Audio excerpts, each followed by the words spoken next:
کیونکہ ایک طرف بلاول بھٹو صاحب جی بی میں ابھی بیٹھے ہیں دھرنا دیے ہوئے کہ میں ہی جیتا ہوں اور میں نے حکومت بنانی ہے، اور دوسری طرف مریم جلسہ کر رہی ہے، پی ڈی ایم کہتی ہے کہ وزیر اعظم کے فیصلے نہیں مانے، حکم نہیں ماننے. تو بھائی ہونا کیا ہے؟ ہونا وہی ہے جو اس کے لیے پی ڈی ایم کا مطالبہ ہے کہ مذاکرات، لیکن حکومت کے ساتھ نہیں، عمران خان کے ساتھ نہیں. بھائی عمران خان کے ساتھ مذاکرات نہیں تو پھر کس کے ساتھ؟ تو شاید پھر تو وہی بات ہے، مریم والی بات ہے، جس نے کہا ہے کہ فوج کے ساتھ مذاکرات ہو سکتے ہیں، اور وہ پی ڈی ایم کے فورم پہ تو پی ڈی ایم نے آلموسٹ مریم کے یا مسلم لیگ نون کے اس بیانے کو بھی تسلیم کیا ہے کہ مذاکرات عمران خان سے نہیں ہوں گے، تھرڈ پارٹی سے ہوں گے، تھرڈ فورس سے ہوں گے. Third force means establishment. اب اسٹیبلشمنٹ کی طرف سے ظاہری طور پہ ابھی کوئی رد عمل تو نہیں ہے، لیکن کہا جا رہا ہے، مریم نواز دعویٰ کر رہی ہے کہ اسٹیبلشمنٹ کے ان کے پارٹی کے رہنماؤں سے رابطے ہیں. اور کل جب ان سے یہ پوچھا گیا کہ کیا وہ چیزیں انہوں نے پی ڈی ایم کے اجلاس میں رکھی، تو ان کا یہ کہنا تھا کہ یہ رکھنی چاہیے اور رکھی ہیں.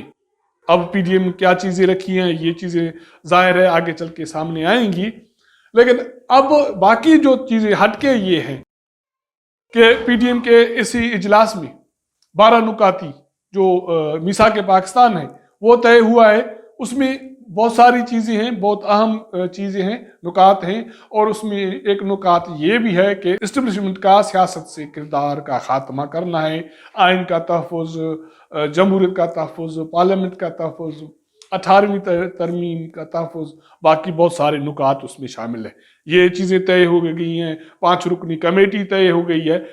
لیکن اس کے ساتھ ساتھ کچھ پی ڈی ایم میں ایسے چیزیں بھی ہوئی ہیں جس پہ کوئی فیصلہ نہیں ہو سکا ہے.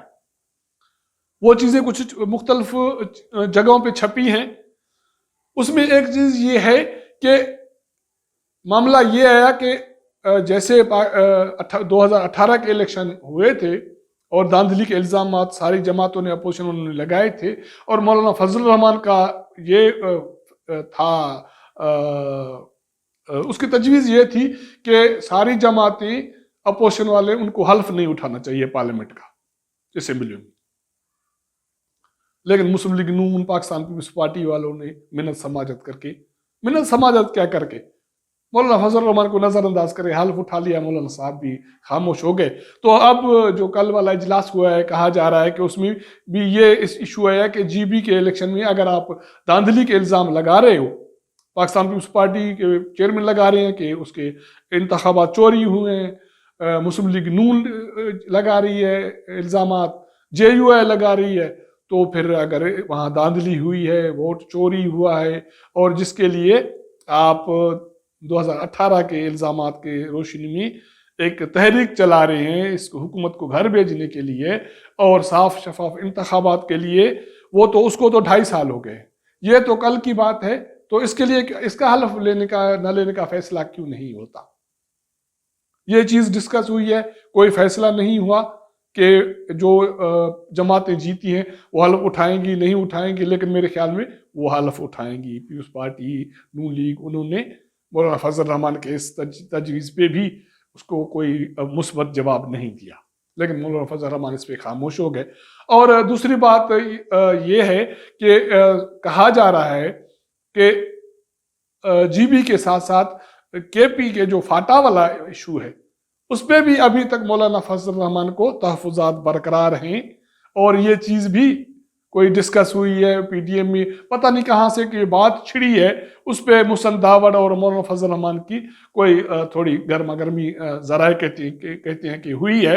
کوئی بڑی چیز تو نہیں ہے، لیکن مولانا فضل الرحمان شروع سے فاٹا کے پی کے میں انضمام کے مخالف رہے. اب وزیر اعظم غصہ ہے، پی ڈی ایم کے جلسے ہونے جا رہے ہیں، 12 نکات طے ہوئے ہیں میثاق پاکستان، اس میں اسٹیبلشمنٹ کا کردار ختم ہونا ہے پالیٹکس سے. تو یہ بہت سارے ایسی چیزیں ہیں جس میں لگتا تو یہی ہے کہ آگے جو ماحول ہے پالیٹکس کا وہ گرم ہونا ہے، اور اس کے ساتھ ساتھ کورونا بھی بڑھ رہا ہے. اس کے نتائج کیا نکلیں گے؟ یہ ڈے ٹو ڈے کے ایشوز ہیں، دن بدن صورتحال چینج ہوتی ہے. جو بھی اپڈیٹ ہوگی آپ کے ساتھ شیئر کریں گے. ملاقات ہوگی آپ کے ساتھ اگلے پروگرام میں. تب تک اجازت دیجیے گا. اللہ حافظ.